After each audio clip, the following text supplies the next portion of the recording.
Hey guys, it's Clay. We're back again here with another brand new 2011, and this one is the new Jacob Gray TWC Black Edition. This one came to market due to all the customer feedback on the TWC 9 that they released earlier in the year. And like I said, to Jacob Gray's credit, man, taking customer feedback and then incorporating those changes and getting that to market. It screams a lot to me because I don't think that there are too many other 2011 manufacturers that are kind of doing that. The only one that I can think of off the top of my head was the Stealth Arms Platypus, where folks were kind of complaining about their grip texture and all that stuff, and they went in and made the changes. And Jacob Gray is doing the same thing here on this one, y'all. I picked this up for my FFL yesterday. Like I said, one of the things I like to do once I get it, and when I put this thing in my hand, I was like, oh boy, this thing just, when you feel it, like the old saying, when you know, you know. I know. Like I said, I own enough of these 2011s, especially quite a few in the $2,000 to $3,000 price point. And this is a $3,000 gun right here. This one is quality, y'all. This gun is really well made and really well fit together. One of the things that I first noticed was the action. I mean, this is unfired. I have not fired this gun. Super smooth. I wouldn't say it's glass. Let me be very clear. From this price point, I have other guns that have a smoother action on them. However, this is the smoothest action that I have had out of the box on a gun that I personally own. And I own bulls. I own Bull Armory. I've got a 4 1/4. I've got a 5-inch TAC Pro. I love me my bulls. Okay, I love me my staccatos, but neither one of them feel like this. Maybe after you've shot them for a little bit, probably now after you shot them, but not right out of the box. And here's the other crazy thing about this gun too that I just noted in this second test that I do. And when I come up here and I grab slide of frame fitment and just start doing my wiggles, this thing is rock solid, guys. Absolutely, there is no play in this gun whatsoever. So I transitioned up. My other little wiggle test that I like to do, I come up to the front of the gun, grab it here, I pull. It's got a little bit of, just a slight little bit of play, but outside of that, the gun slide of frame is extremely tight.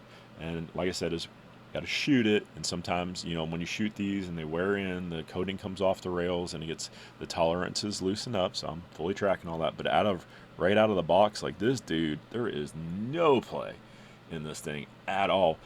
Come over to the barrel, press, no movement in the barrel, flip her back around. I come through, check for barrel lockup right here.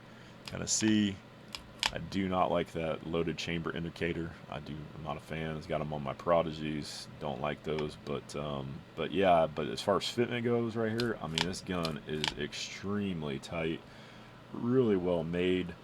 I've got the 507 comp. I mounted that today. With my RMR plate that came with it. It's got the tritium night sights on it. Really nice. I got these on a couple of my carry guns. I really like those. I got the X300 mounted as well. I will, as a quick note on this one, neither one of my keys worked, and I've never had that happen before, which is kind of strange.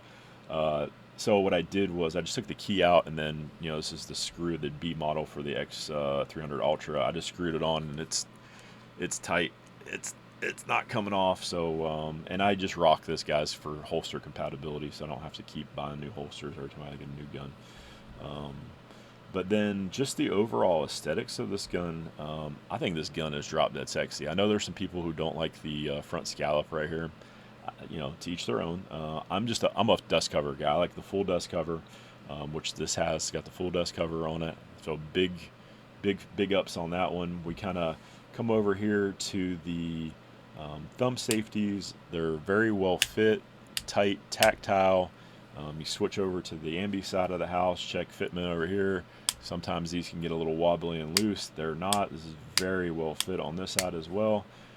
Transition over, we'll say on the back of the gun. This is one of the things that I try to look for in these 2011s now, is the blending, right? Like, what and how much effort do these dudes take in putting into blending. Like over here on the ejector side, are you able to feel anything, any ridges? The extractor, it looks and feels really well blended.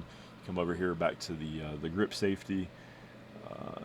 It looks really, and depress it, you kind of see it's really well blended through here. There is a little ridge, I will say, up here when it's depressed only, though. When you depress it, it's smooth up here, but when I compress it, it's got a little, just a tiny little ridge. It's not too bad, though, just a little bit of ridge. But all in all, the blending on this gun, you look at the frame right here, you see this? They rounded the edges off. They don't do that on all these guns. Like on my staccatos, they're not rounded off. On my bulls, they're not rounded off right here. And they do that on this gun. Come back here, like I said, the mainspring, it's got really that 25 lines per inch texture on it. It's real super grippy. We'll transition back over to the trigger. For you trigger snobs out there, here's the take up. It's very minimal. It's pretty close just on the wall. It's advertised at 3.5 pounds. Kind of just hit that defined wall right there, press through as you normally would. Nice clean trigger break, reset. Nice short tactile, pushes your finger forward for those follow-up shots as you would expect. And yeah, and let's yeah, I've got my trigger pull gauge out here. Let's grab him real quick wherever he went. There we go. Trying to be quick here, guys. I'm trying not to be too long-winded. So we'll get you some trigger pulls out here. I know a lot of dudes won't do this nowadays because they're scared of YouTube and making their money, but I don't really care because I'm not here to make money. I am here to give you guys the facts, man. All right, advertised at 3.5. First pull, if it'll focus, 3.77. So that's as advertised. Let's do a 3-pull average here for you fine folks. Again, 3.86. Let's enter that one. One more pull, y'all. All right, that was a little bit on the lower end. So that's 3 pounds 4 ounces, and then we're averaging out. At least on mine is closer to, was that 3.6.8? So closer to 3.7. So it's about as advertised at about 3.5 pounds. And of course, whenever I get to actually go shoot this gun tomorrow, the trigger and all the parts, it'll kind of mate in as they need to. So really happy with the trigger on this, guys. No issues. Moving down here to the mag release button. I've had some of these that are really hard. It's got some texturing on it. I don't notice anything when I put it on here. It doesn't get in the way of my support or my support hand over here. No hot spots. Moving over here to the grip. That was the big thing that I think everybody kind of took issue with for the version, the first version that they released. It was too smooth over here. I will tell you, it is not a problem for me. I have no problem getting a purchase on this thing, and I said you can do the old test here. You see the look, it bites you back, guys. Like this is plenty. This is plenty. I've got Chile aggressive grips, and I got another Chile steel grip on one of my Prodigy, the standard one, and this is perfectly fine, adequate, I believe. Like I said, I live down here in Alabama, so it's hot and my hands get pretty sweaty, so I've got to use chalk on, doesn't matter what grip I use, but when I start sweating. But yeah, as it sits right now, I'm really digging this design, digging this texture through here. This Magwell is really low profile. This is they're marketing this for the carry market here, guys. So they don't have a big old honking competition Magwell on this guy right here. So I like this. It kind of reminds me of my Icarus Precision Magwell, where it's kind of integrated into the grip. I'm digging that. I was playing around with it in the living room yesterday, and I was practicing a couple little reloads with it, and I'm not going to sit here and say it's the easiest thing to do to be able to reload it, but it's not horrible. I think it's something that just was your only gun and you could train through. Yeah, you definitely could be able to do some pretty fast reloads with this. What else? I think that's kind of it as far as just like the specs, man. I'm just really, kind of impressed with this gun as it sits just right out of the box. I'll kind of walk you through what you get in the bag very quickly, because some people like this, some people don't, but we'll go through it anyways. You get your old Savior bag with the Jacob Gray tag. This comes pretty standard with 2011s. I believe it's got 6 slots for your magazines in it. So if you need to take that to the range, comes with everybody's favorite. You got your lock. You've got your owner's manual that teaches you how to properly operate and maintain your firearm. It comes with your casing for your test round of when it was fired and a pass. So mine passed the test there. One of the cool things, which I hope that other manufacturers start doing, and some of them are starting to get on board with this now, thank God. This one, RMSC plate. Here is the iron sight plate. I've got my RMR on here, obviously, with my 507 comp. This is the way, guys. Like, I don't need to buy this expensive ass firearm that's turn around and go back on your website and make another purchase, right? Just give me the friggin' plates, guys. Thank you. Thank you, Jacob Gray, for being thoughtful and caring. Here is get your included Allen keys to be able to take your gun down and all that fun jazz. You get 2 17 round checkmate mags, very nicely made. This was a cool touch, man. This is what I wanted to show you.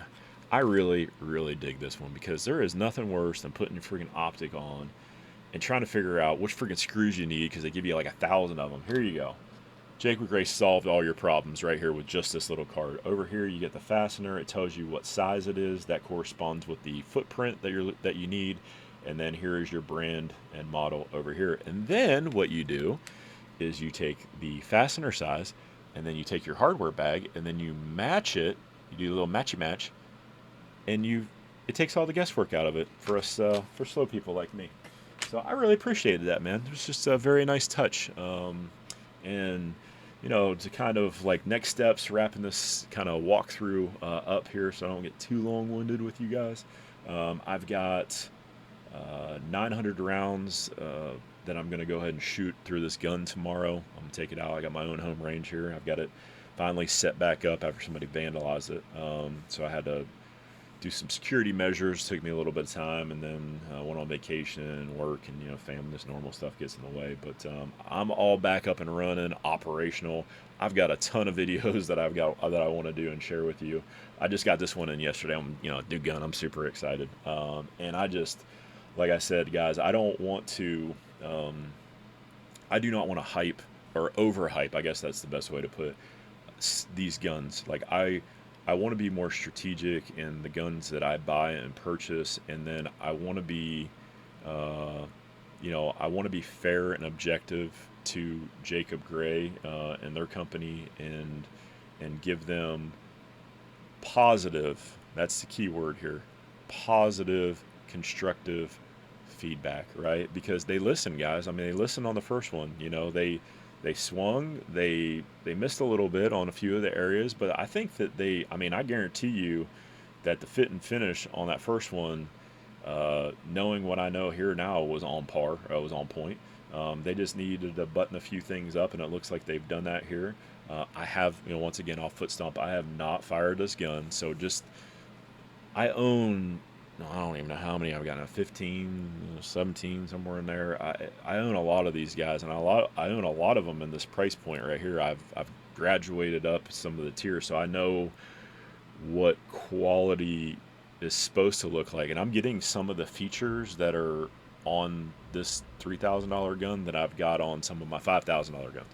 So it's just a matter of perspective. I own all of the staccatos except the C, the new C. I didn't buy that one, and I did not buy the XL, and I might one day, who knows, just to complete the collection. But yeah, I have a very good baseline of what the 2011 space in this price point brings.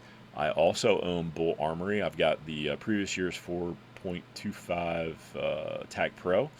And then I've got this year's 5-inch TAC Pro. So I am fully read in on Bull Armory too as well. And I can tell you that so I've got what I'm going to do for my baseline review, and I was kind of looking through my collection of what would set up best. So I've got this guy. So this is my Staccato P Heritage Edition. It size-wise, it kind of matches up. Frame, it's a little bit heavier. It's got a steel frame on it, but for price point to price point, this is 3K. This is 3K, and then I've got, here's my Bull Armory. Here's my 4¼ inch Bull Armory. This was, I think when I bought him, he was around, I think he was around 1850 or 1950. They had weird off, like they got $50 in there somewhere, I think, is what I paid for this guy. Love this gun too, man. But here you go. I've got thousands. I don't know how many rounds I got on this guy, but thousands of rounds for this dude. And I'm telling you, the action on this Jacob Gray, unfired, it's pretty impressive, dude. I mean, I said I was showing you on one of, I think it was my original walkthrough on the 08 Offense. Like, this one's got a little bit of snug. Like I said, I got a whole bunch of rounds for this dude. This one right here, same thing. My P, I kind of baby this one. Like I said, I do shoot it for you Reddit savages out there. You can see I shoot all my guns, guys. It's ridiculous. But I do, the ones that I do baby, this is my favorite P. I just love this dust, the flush dust cover on this thing. I'd say this is probably my favorite Staccato, and then probably like the XC, in my opinion. But yeah, this is a fantastic. I love this gun too. I love all my guns, to be fair. But you know, if like we're splitting hairs, let's split hairs, right? I mean, like I said, I've got play. I mean, you can kind of hear it right there. I mean, it's got some play. But yeah, I'm gonna run these guns against each other, and I'm gonna give you and how I know, guys. Like, this is what I'm saying. Like, I've shot I've shot this one obviously, but I can tell you, like, I've compared the Bulls to the Staccatos, right? There are things that the Bull does better than the Staccato, and there are better things that the Staccato does better than the Bull.